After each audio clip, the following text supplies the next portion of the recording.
este de acá, lo primero tenemos que recordar es de dónde ha venido los genitales internos. Entonces recuerden, lo que están viendo acá son los conductos paramesonéfricos de Müller y los conductos mesonéfricos de Wolff. Recuerden que en la mujer los paramesonéfricos o de Müller, estos que estoy pintando de color amarillo, estos de acá, son los que al final, como ven cuando se fusionan, dan origen a las trompas y al útero. A las trompas de falopio, al útero y al tercio superior de la vagina embrionaria. Entonces no se olviden, los conductos de Müller o paramesonéfricos dan origen a las trompas de falopio, dan origen al 100% del útero y dan origen al tercio superior de la vagina. ¿Ya? Por lo tanto, una falla en la formación de estos paramesonéfros o en su fusión va a alterar cualquiera de estos tres componentes. ¿Entendieron? Bacán. Entonces, ¿cómo se llama en la amenorrea primaria cuando la niña tiene una falla de canal? Hay dos opciones. O nunca se formaron los paramesonéfricos, ese es el famoso síndrome de Rokitansky-Kuster-Hauser, agenesia mülleriana, ¿correcto? O se formaron, pero no se permeabilizó bien la vagina abajo, y eso es el himen imperforado, que es lo más leve, o podemos llegar a la atresia o el tabique vaginal, que eso es más grave. ¿Ya? Ese es el problema de canal. Ahora, si una mujer ya arregló y luego se le complica su reglada por problema del canal, entonces probablemente sea un síndrome de Asherman. El síndrome de Asherman es una sinequia. Es una sinequia. ¿De qué? Del endometrio. ¿Por qué? Por una infección crónica o por un traumatismo. Una infección crónica o un traumatismo repetido, ¿no? Por ejemplo, los legrados repetidos, abortos repetidos o infección, eso hace que se pegue el endometrio y tenemos una sinequia llamada el síndrome de Asherman. El diagnóstico es por histeroscopía, tienen que entrar para debridar las uniones, tienen que poner una T de cobre y tienen que darle terapia con estrógenos para recuperar. Ese es el manejo del Asherman. ¿Ya? Muy bien. Ahora, lo más frecuente, que dijimos que es compartimiento de ovario, si fuera causa primaria, estaríamos frente a una agenesia o ausencia de ovarios. La causa más frecuente de ausencia de ovarios es el síndrome de Turner. El famoso 45X0 es la ausencia de ovarios. Y por otro lado, si estaríamos frente a una amenorrea secundaria, la causa más probable por la que falla un ovario es síndrome de ovario poliquístico en mujer de edad fértil y la falla ovárica precoz, que eso es cuando antes de los 40 años deja de producirse folículos. ¿Ya? Esas son las causas secundarias, de compartimiento secundario. Finalmente, el compartimiento terciario o la hipófisis se afecta por igual en ambos casos, ya sea primario o secundario. Los prolactinomas o cualquier hiperprolactinemia, por ejemplo farmacológica, que es la más frecuente, va a generar un problema hipofisiario de amenorrea. Sin embargo, en el compartimiento 4 existe una enfermedad específica primaria que es el síndrome de Kallmann, que por mutación del gen CAL, vengan acá, por mutación del gen CAL se ha destruido, nunca se ha formado el núcleo 4. Y si no se forma el núcleo 4, entonces nunca vamos a tener GNRH. Y producto de esa malformación también ocurre anosmia, porque no se forma el bulbo olfatorio. Entonces, hipogonadismo hipogonadotrófico selectivo de GNRH más anosmia, eso es el síndrome de Kallmann. En algunos casos también puede haber ataxia, pero eso es más raro. Y cuando la mujer ya terminó, ya arregló y le está fallando el hipotálamo, probablemente sea por anorexia o por un problema funcional hipotalámico, y esto casi siempre se debe a enfermedades crónicas. Enfermedades crónicas generan este síndrome o esta amenorrea central funcional. ¿Ya? Bacán. Entonces, con eso he tratado de explicarles las causas por cada compartimiento y si son primarias o secundarias. Entonces, si más o menos se dan cuenta, son 4 compartimientos y tenemos 2 causas primarias y secundarias Entonces, más o menos estamos hablando de 8 patologías.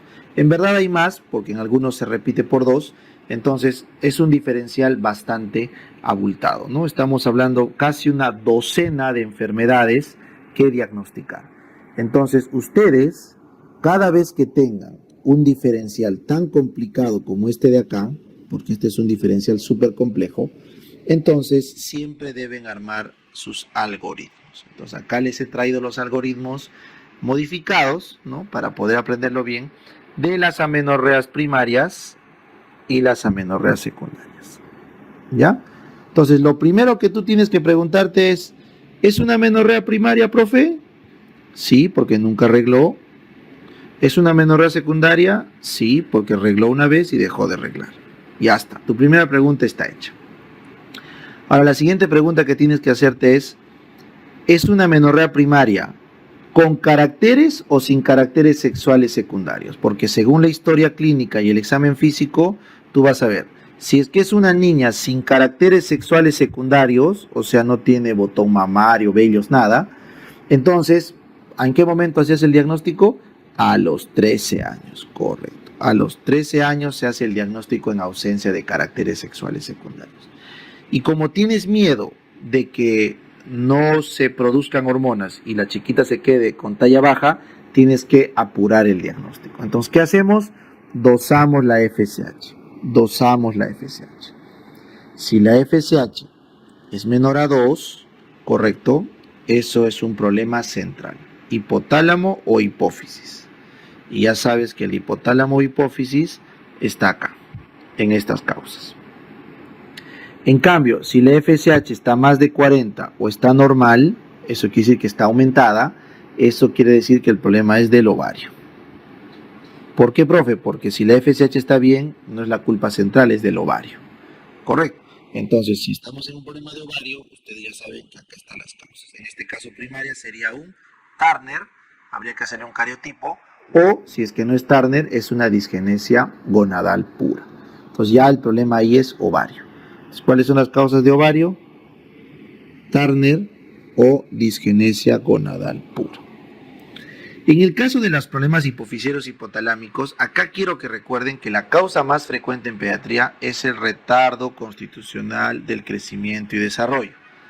Retardo constitucional de crecimiento y desarrollo. O sea, en buen cristiano, el chiquito o la chiquita está creciendo lento. No es una enfermedad. Pero ya después de eso sí vienen todas las causas de acá. Prolactinomas, hiperprolactinemia, Calvan, etc. ¿Ya? Bien. Ahora, ¿qué pasa, profe, si esta chiquita sí tiene caracteres sexuales secundarios? Tiene un botón mamario, tiene caderas como mujer, o sea, se ve que es mujercita. Entonces el diagnóstico se ha hecho a los 15 años, ¿no? Habíamos dicho que se espera hasta los 15 años cuando hay caracteres sexuales secundarios. Entonces ahí la única pregunta que tienes que hacerte es, capaz no regla, porque si tiene las hormonas ok, porque se le ve mujercita, entonces no puede ser compartimiento 2, ni 3, ni 4, porque esos son compartimientos hormonales. Entonces el único compartimiento que me explica esto es el 1. Entonces es un problema de canal.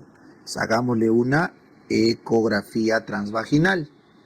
Si le hago una ecografía transvaginal y no encuentro genitales internos, no hay útero, entonces, ¿qué puede ser? Profe, si no hay útero es un Rokitansky-Kuster-Hauser. ¿Se acuerdan? Este de acá, Rokitansky-Kuster-Hauser, es ausencia de útero porque no hay Müller. Correcto. Pero existe la pequeña probabilidad que esta chica sea un síndrome de Morris, un 46XY, o sea, un hombre que parece mujer. Pues la única forma de diferenciar entre un Rokitansky y un Morris es por cariotipo. Así que recuerden, siempre que no encuentren útero en una chica, tienen que hacerle cariotipo. No vaya a ser que sea un chico, ¿ya? Muy bien. Cromosómicamente hablando, ¿no? Estamos hablando en cromosomas. Ahora, profe, ¿qué pasa si en la ecografía le encuentro el útero? Entonces quiere decir que el compartimiento 1 está bien, no es un problema de compartimiento. Pero como tiene las hormonas bien porque parece mujercita, entonces no debe ser un problema del resto de compartimientos. Entonces, ¿qué ha ocurrido? Ha ocurrido una interrupción del ciclo. Y eso se debe básicamente a los andrógenos. Si es que la chica tiene hiperplasia suprarrenal congénita o un síndrome de ovario poliquístico muy fuerte, se puede silenciar el eje por exceso androgénico. Y eso ya sería el diagnóstico diferencial en ese caso.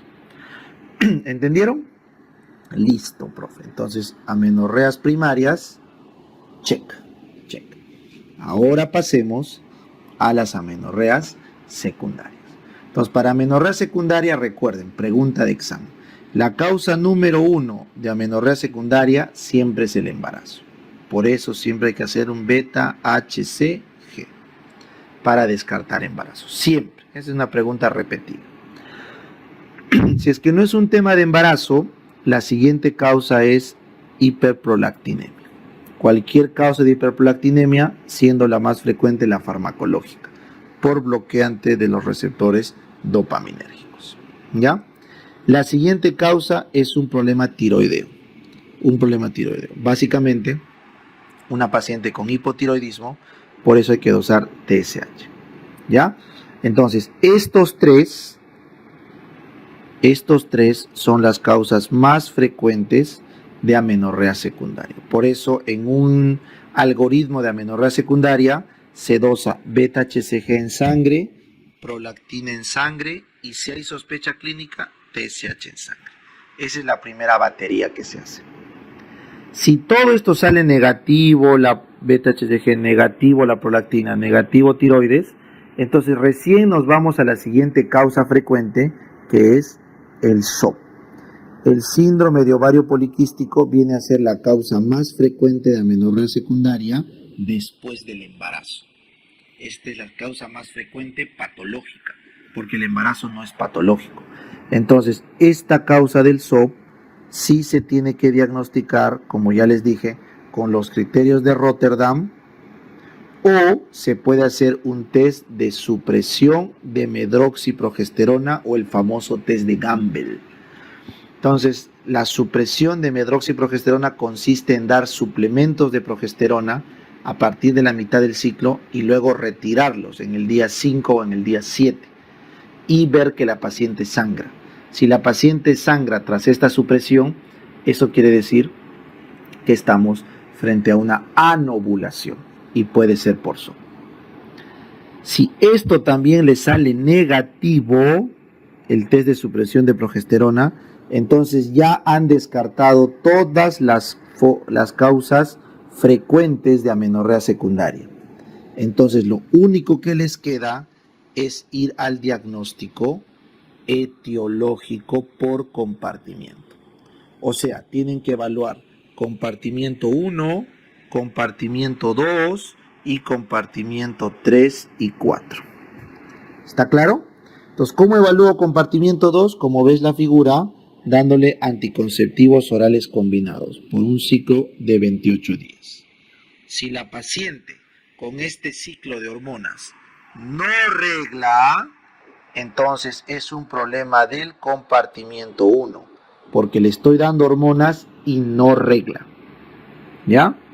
En cambio, si la paciente con este ciclo de hormonas regla, quiere decir que el problema no es del compartimiento 1, sino el problema es del ovario, de la hipófisis o del hipotálamo. ¿Por qué? Porque ha arreglado con hormonas, o sea, lo que le falta son hormonas. Entonces, si es así, escalamos acá y hacemos dosaje de FSH. Entonces, cuando hacemos dosaje de FSH y me sale, vamos a abrir otra llave, se abre acá otra llave, me sale que la FSH está más de 40, eso significa que el problema no es arriba, sino el problema es en el 2, en el ovario, porque hay un hipogonadismo, pero hipergonadotrófico. Hay mucha FSH, pero no hay respuesta de ovario. En cambio, si la FSH me sale normal, me sale menos de 2, eso quiere decir que el problema es arriba. O sea, no hay producción hormonal. Entonces la causa puede ser 3 o puede ser 4. Puede ser cualquiera de esos dos. Entonces ahí es donde viene nuestro último test. ¿Cuál es este último test, profe? Es el famoso test de la GNRH pulsátil o el test conocido como test de Luforán. Si con el test de Luforán, o sea, dándole GNRH, no regla, entonces el problema es compartimiento 3. Porque le estoy dando GNRH y no regla, es porque está fallando la hipófisis. Pero si con el test de Luforán regla, entonces el problema es el compartimiento 4. Porque lo que le hacía falta era la GNRH. ¿Entendieron? Entonces, esta última parte del algoritmo diagnóstico, que es donde más se pierden, tienen que entenderlo así, como una historia, como un cuento, ¿ya? Porque son los pasos a medida que vamos descartando los compartimientos. ¿Entendieron?